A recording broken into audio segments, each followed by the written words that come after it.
Hi, I'm Cal Beyer. I'm the Senior Director for Safe Workplaces at national nonprofit Safe Project. Appreciate the opportunity to record this video for 2025's Construction Opioid Awareness Week. Congratulations and kudos to the Keystone Contractors Association for your continuing leadership in this area. One of the topics that John O'Brien asked me to cover was naloxone storage and signage requirements for workplaces and job sites. Let's get to it. I've got a few observations I want to make. You might hear news that the overdose crisis is improving. There has been evidence of that, and yet construction remains vulnerable because of the high degree of musculoskeletal injuries. Our risk of overdose has been the highest of 19 major industry groups. That risk continues because of that frequency and severity of musculoskeletal injuries, often prescribed opioids. A second factor, the National Safety Council and other sources have been reporting that the adoption of naloxone in workplaces is increasing, but this percentage remains low. By most accounts, fewer than 25% of all organizations are doing this. Leaders take the first step. I'm encouraging you to follow the leadership of your association and stock naloxone in workplaces and in job sites. A third observation, it's important to facilitate a prompt emergency response and to reduce delays in that response, to have clear signage and clearly marked storage locations in your workplaces and in your job sites. There are anecdotal reports of naloxone not being found quickly because the storage location was not shared or that visible signage indicating where it was stored was not in place. Several of those organizations have self-reported and said, we can do better. Encourage others to do the same. So there are four common challenges that I frequently hear regarding the storage of naloxone. One, it is important to have that signage, like I just mentioned. Two, the shelf life of naloxone continues to evolve, and I'll share more information about that. There are printed expiration dates, and it is important to monitor those dates. And I'll talk about what we can do with expired naloxone. And the fourth, and sometimes the biggest barrier people tell me, is the temperature extremes we face in the construction industry with outdoor working conditions, storing naloxone in our vehicles, or even in job site trailers. What's important to remember is that naloxone is a harm reduction method. It is intended to save lives. The alternative to not administering naloxone could result in a loss of life. This is paramount that we avoid making excuses and rationalizing why we're not doing this. Again, this is a leadership imperative. We need to respond. 10% of all occupational fatalities result from an overdose. This is an opportunity to do something about it. Naloxone is a great life-saving tool. So on the issue of key considerations for signage, this is important. We already do this with many of the signs for required devices for safety, including fire extinguishers, AEDs, first aid kits, among others. So I like this idea of the enhanced protruding 3D sign. It makes it more visible from multiple angles, and that idea of a directional arrow is important as well. It just helps clarify that direction and reduces delays in that emergency. I do sometimes see bright contrasting colors. So if it's against a dark wall, I've been seeing white signs show up with increasing regularity. That's an important opportunity. Most manufacturers will make a UV resistant, so ultraviolet light resistant, to reduce or minimize fading, extending the shelf life of your signage. And some organizations are starting to consider the need for bilingual or multilingual signage and or putting pictograms to help enhance understanding among a multilingual work population. Especially those in public places would be important, but for mostly we're talking about workplaces. Now on the issue of expiration dates, from a risk management standpoint, it's important for me to say for businesses, we should avoid stocking expired naloxone. There are many techniques that we could use. One of those would be basic inventory control, tracking expiration dates. I have had a couple companies say they're using a QR code tracking system, but for most of us, it'll still be a manual inspection process, and then replacing and rotating the stock before expiration. This is just good risk management, and we do this already with our vehicle maintenance and other tool parts. We can do the same with naloxone. I want to share that the research is very clear. The potency or effectiveness, also known as efficacy, of naloxone has minimal degradation or minimal deterioration of the product for 30 years after expiration dates. This has been something that's been studied, and the research has been very clear. Minimal degradation. The potency does remain. But from a risk management standpoint, it's important for us to consider doing the right thing, having non-expired naloxone. It will be more defensible if someone alleges that we were negligent. It gives us an opportunity to stand strong that we did the right thing by having non-expired naloxone. Don't discard your leftover or expired naloxone. You may have harm reduction organizations in your community or in your county. They may be willing to take that expired naloxone. I've had that experience myself, and it's been powerful to not waste this life-saving miracle drug called naloxone. I wanted to share with you that not all organizations that are in the recovery or harm reduction space will agree to that. They especially are interested if it hasn't been exposed to sunlight. But the guidance from an organization that does provide naloxone distribution in about 25 to 30 states across the country, they're called nextdistro.org. They said, give it to someone who may need it. This could be a local restaurant, bar, church, bus station, or an NA, Narcotics Anonymous, or AA, Alcoholics Anonymous meeting location. That's the best advice I can give you. So we don't want to use expired naloxone in our workplaces for private businesses, but making that available to other organizations is fully acceptable. Now, one thing that's going to help reduce expired naloxone in workplaces and on job sites is this expansion of shelf life. This is an important issue because initially the shelf life of naloxone was approximately 2 years. These are two press releases from the FDA that show the expansion of shelf life for newly manufactured naloxone. So that's important. When you purchase new naloxone, that will be considered newly manufactured. For the emergent brand Narcan, that is now 4 years shelf life for newly manufactured product.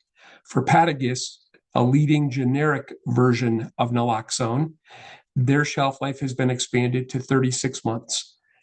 The brand name Narcan got their shelf life approval request put in earlier, and therefore their extension came. It's likely we'll see additional shelf life expansions over time. But this is something that's going to help us. It sounds like a hindrance today because it creates noise and a little bit of confusion, but just overcome that noise and just remember, monitor your shelf life based on the printed expiration dates on your boxes. Now, the fourth and sometimes most major challenge is guidance on storage temperatures. My big advice here is don't let that narrow range of acceptable storage temperatures deter you from doing the right thing and stocking naloxone. The range typically has been between 59 and 77 degrees Fahrenheit. They use this word, kind of scientific, excursions. And it says with excursions allowed or permitted between 39 and 104 degrees. But again, this is something that has been researched, and there's evidence that shows naloxone will maintain its potency after these repeated cycles of heat and thaw. And that also includes for extreme exposure to temperatures outside that range.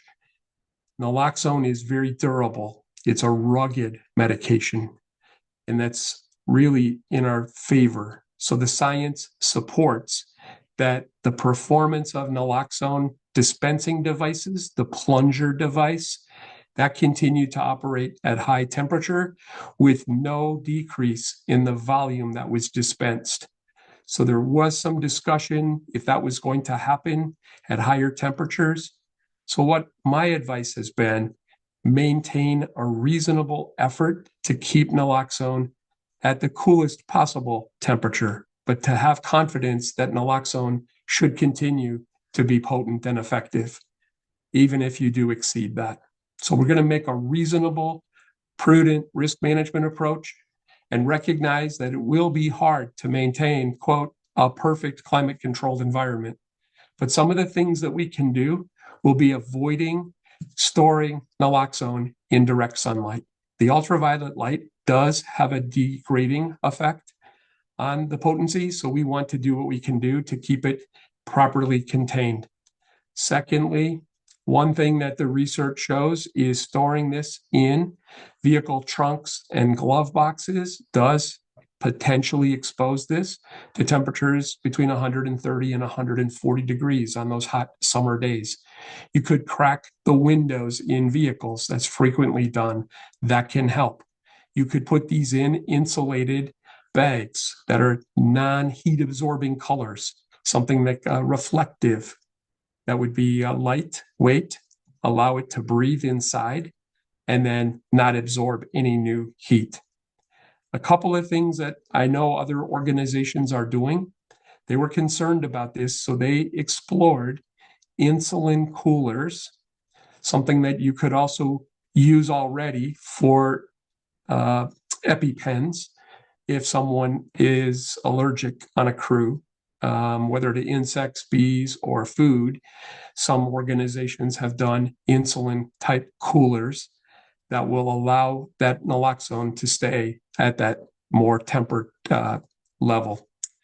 And the other thing I wanted to highlight is we're doing so much more in construction with heat-related illness. We have more water on job sites. We have more ice on job sites than we've probably ever had before.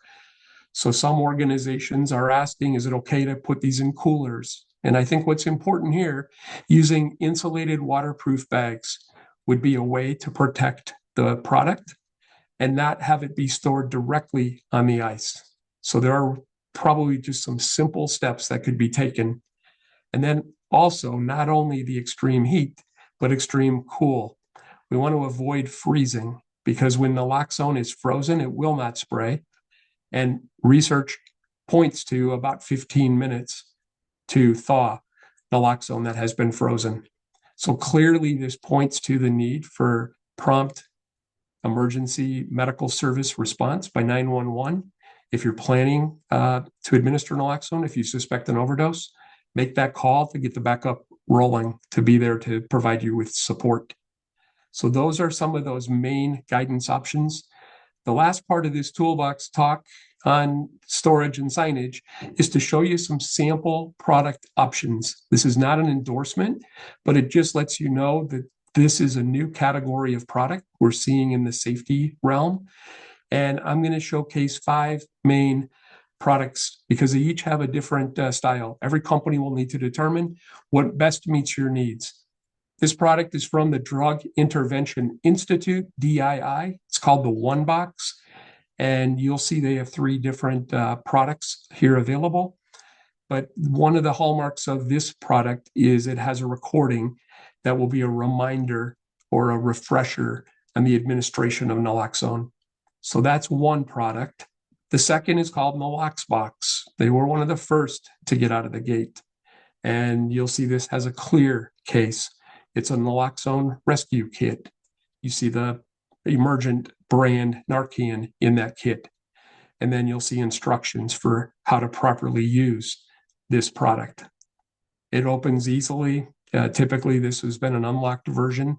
And I've listed the URLs to make it easy for safety and HR leaders to look up some of these products. Most of them do have their pricing right on the website, so that's something I appreciate. The third brand is called the Naloxone Safety Kit. Frequently, you'll hear this one called NSK, and this one also has a clear outer case, and then you open it and you grab that little red handled case. People like this because it's durable, it's solid construction, and then you've got that inside portable case to make that easy. And the fourth brand, it's called the OAK Kit, also known as the Overdose Aid Kit. And this one is showing up on a lot of college campuses, K-12, in various communities across the country. They've done a lot of promotion and advertising. It's been supported by the Clinton Global Initiative and the Clinton Foundation. So they've had some dollars behind them, and they're doing very well by most accounts. And the last brand is one called Windy City Cabinet. You'll see I've done these in alphabetical order, but I've shown you a couple of options here. Windy City Cabinet makes a full complement of safety cabinetry. So AED kits, first aid kits, choking kits, etc. They've got this overdose response line. So you see a locking and an unlocked metal cabinet, and then you see pouches. Many organizations are using these pouches for job sites, or to put inside a gang box, or to use inside a vehicle or at a trailer location. They're putting these on carts if they're inside buildings and they've got an emergency response or first aid kit. So I wanted to show you what that looked like, a few of those options. And it could be that one of those would be something that you would use inside a cooler to help keep product cooler. So I wanted to share with you one last emerging trend, and it is something that I've seen. This happens to be from Windy City Cabinet, but a trend that I'm observing in my travels across the country is a combination cabinet where all emergency first aid equipment being stored in a single unified cabinet. So you don't have 4 or 5 different cabinets on your corporate office walls. Wanted you to see this one happens to be for AED. And then it includes things like Naloxone, the overdose kit. It includes CPR, breathing mask. It's a full complement. And that is a trend. Many organizations are appreciating this as a flexible option. So I want to recap with 5 key takeaways. 1, Naloxone can save lives in an overdose emergency. It's still the best tool in that preventive emergency response. Make it part of your program, make it something that is readily accepted, and then provide training for people on staff to recognize the signs and symptoms of an overdose, properly mark the location of your naloxone, and then avoid the expiration dates if possible, but recognize naloxone is durable. It will maintain its potency and the effectiveness, even if it's expired and even if it's been exposed to temperature extremes. We can have confidence in that, but do our very best to keep it cool. So I said take reasonable efforts to keep it stored from extreme temperatures.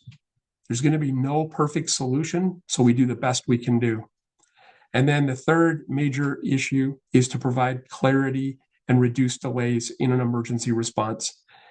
Put your naloxone, share where it's located, properly mark it to facilitate that prompt response.